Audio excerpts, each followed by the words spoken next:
dari kita yang pernah mengikuti berbagai kajian ilmu ya, karena pohon itu adalah salah satu juga sumber inspirasi. Jadi bahwa pohon itu sangat bermanfaat sekali dengan alam, dengan lingkungan gitu, tanpa dia memberikan sesuatu tapi dia tidak pernah mengharapkan imbalan apa ya, oksigen, bagaimana kayaknya oksigen. Bahkan di suatu penelitian itu bahwa satu orang itu dalam 1 tahun butuh 7 sampai dengan 8 pohon. Makanya kalau kita bisa berbagi ya syukur-syukur, lebih dari 7 dari 8 berarti kan kita bisa ya sedekah lah ya. Kali Pak, ini kalau misalnya ada sekali kalau memang ada yang berminat ya, bukan menawarkan gratis ya istilahnya, tapi kita bisa bekerja sama. Ini kita juga mengadakan pembibitan nih Pak, pembibitan. Nah, ini kalau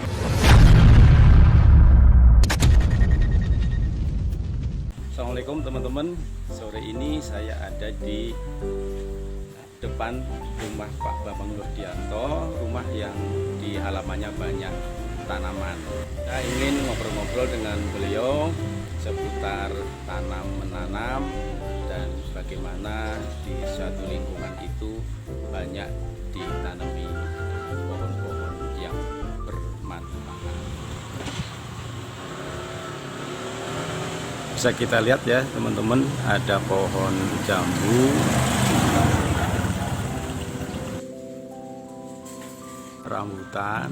rambutannya juga berbuah tuh.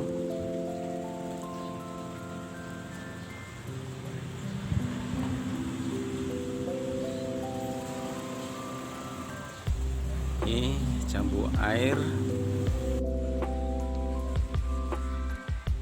ada buah alpukat juga, ini masih kecil pohonnya, dari biji ini ya.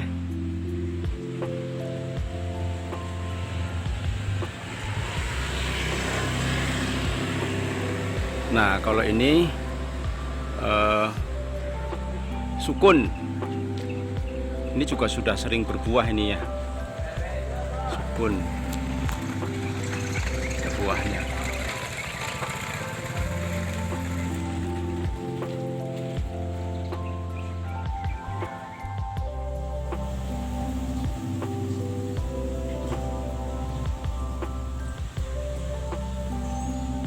Kita lihat ke dalam. Ini ada pohon sawo.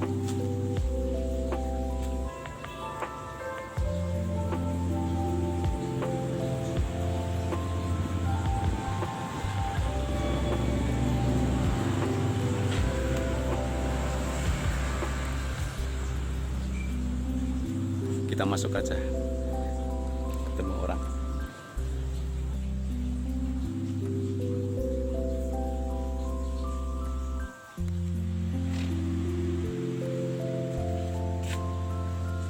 Tuh Pak Bambang. Assalamualaikum Pak Bambang. Waalaikumsalam warahmatullahi wabarakatuh. Alhamdulillah, lagi panen mangga ini. Alhamdulillah.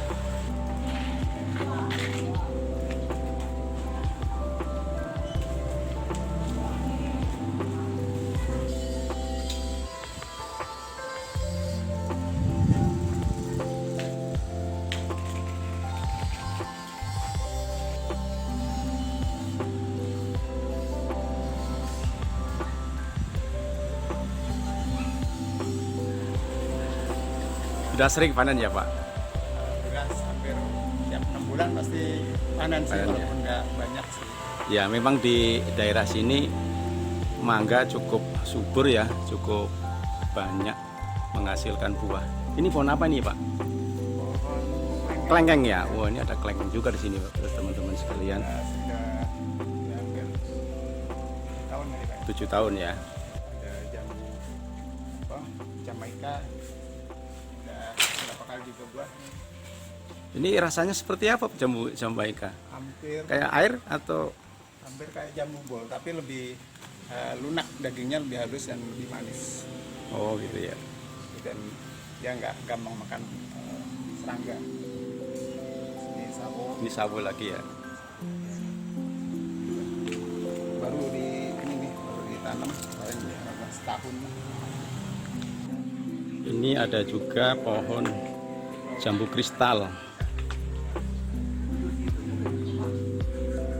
jambu biji tanpa biji tapi ya.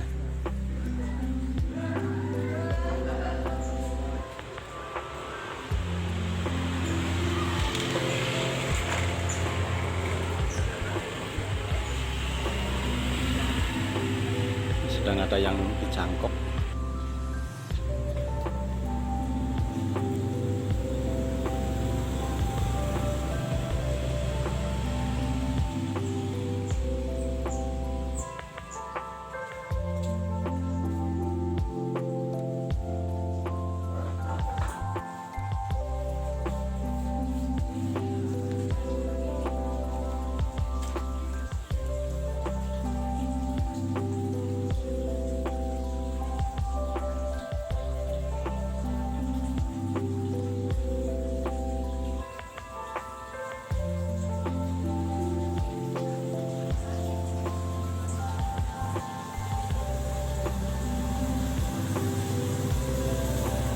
Terima kasih Pak Bambang udah menerima kami dan udah ngobrol-ngobrol sedikit, tapi ada yang mungkin ingin lebih kita tahu lagi nih, gimana sih kok ceritanya suka tanaman sehingga rumah, walaupun dengan di perumahan yang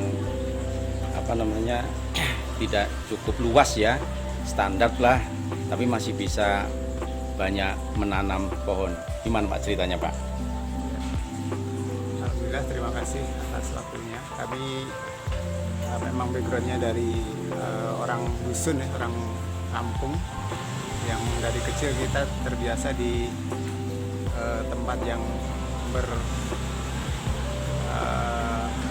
dengan alam gitu ya. Kayaknya kalau rumah tanpa pohon gitu ya, kayaknya itu kurang lengkap. Kurang lengkap ya. Karena dari kecil memang biasa merawat tanaman dan mungkin bisa mengobati kerinduan ke kampung juga ya. Betul. Tapi barangkali ada ini Pak, ada dorongan lain gitu, motivasi yang lain di dalam menanam ini, tidak sekedar hobi gitu. Ya, alhamdulillah dari kita yang pernah mengikuti berbagai kajian ilmu ya, karena pohon itu adalah salah satu juga sumber inspirasi ya. Jadi bahwa pohon itu sangat bermanfaat sekali dengan alam, dengan lingkungan gitu, tanpa dia memberikan sesuatu tapi dia tidak pernah mengharapkan imbalan oksigen, bagaimana kayanya oksigen.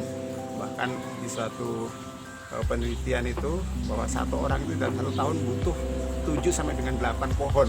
7 sampai 8 pohon dalam jangka waktu 1 tahun untuk memenuhi kebutuhan oksigen. Untuk memenuhi kebutuhan oksigennya.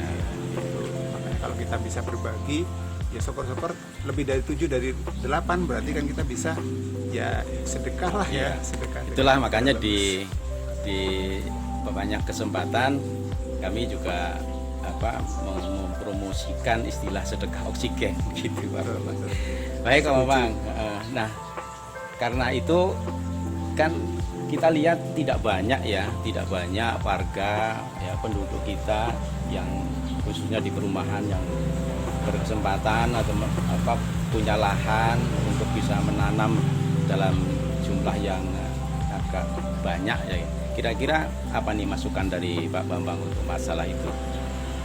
Ya, masukannya kita harus mulai peduli ya dengan lingkungan kita, karena kalau misalnya salah satu perumahan itu tidak ada sama sekali pohon, ya artinya kita oksigen dari mana? Jadi kita harus peduli minimal untuk keluarga kita itu dari mana mendapatkan oksigen murni itu gitu. Apalagi misalnya jaraknya yang sangat jauh, itu akan berebutan antara satu dengan yang lain. Makanya mari kita bisa minimal kita dengan pot kecil, atau mungkin kita bisa kalau seperti kristal itu bisa dengan pot, itu juga lumayan bisa. Ya istilahnya tanaman buah ya, tabbulan pot ya. Seperti itu. Baik. Terus yang terakhir Pak Bambang, ini terkait dengan kadang-kadang orang malas nanam-nanam itu kan karena banyak resek-resek gitu ya. Sampahnya daun-daunnya. Ini menyikapinya gimana nih Pak Bambang? Ya, kita eh, dengan media kompos ya, kita mencoba untuk sampah-sampah yang sudah jatuh atau mungkin tidak berguna atau bahkan menjadi sampah, menjadi masalah lingkungan, kita setiap kita menyapu kita pilah dengan plastik yang berserakan ya. Kadang-kadang kan orang itu juga asal membuang plastik. Nah, kita pilah plastik, kita buang ke sampah, ke bak sampah untuk dibuang dengan pihak terkait. Nah, yang daun-daun ini kita masukkan ke dalam plastik polybag ya. Ini kita mengambil dengan yang 60 kali 120 untuk supaya cukup banyak kita menampung, dan kita rencana mungkin akan bergabung dengan yang di program RW ya. Itu nanti kita bisa juga produksi dengan pupuk gitu Pak. Baik, mungkin cukup itu dulu Pak Bambang. Oh ya, sekali Pak, ini Terima kalau kasih misalnya banyak. ada sekali kalau memang ada yang berminat ya, bukan menawarkan gratis ya istilahnya, tapi kita bisa bekerja sama. Ini kita juga mengadakan pembibitan nih Pak, pembibitan. Nah, ini kalau misalnya pas saya ada, insya Allah sih bisa. Ini jamu kristal, ini ada 2 batang, bisa dipisahkan. Ini ada 1. Untuk ini ya, pohon apa, jambu kristal ya. Jambu kristal. Ada ini juga apa? Pinahong ya. Pinahong. Apa? Mawar. Jadi itu teman-teman, barangkali ada yang ingin mulai hobi menanam ya, ini bisa Pak Bambang bisa membantu baik dalam teknisnya maupun membantu untuk bisa memulai sehingga hasilnya bisa lebih bagus, barangkali begitu Pak Bambang ya. Karena memang kadang-kadang menanam itu ya tidak semudah yang dibayangkan, tapi juga tidak sesulit yang dibayangkan juga gitu. Jadi yang penting praktek dan niatnya baik. Baik, gitu aja Pak Bambang. Terima kasih. Moga-moga kita semua bisa menyelamatkan bumi kita ini dengan sedikit berbagi oksigen dan juga keindahan mata ya. Kalau tanaman ini kan indah dan rasanya juga sejuk Pak ya. Sejuk, betul. Dan menjadi tentram hati kita, dan orang juga melihat akan senang insya Allah. Demikian teman-teman sekalian, kita sudah belajar tentang kepedulian dalam masalah tanaman, oksigen, lingkungan dari Pak Bambang. Sampai ketemu di edisi selanjutnya. Assalamualaikum.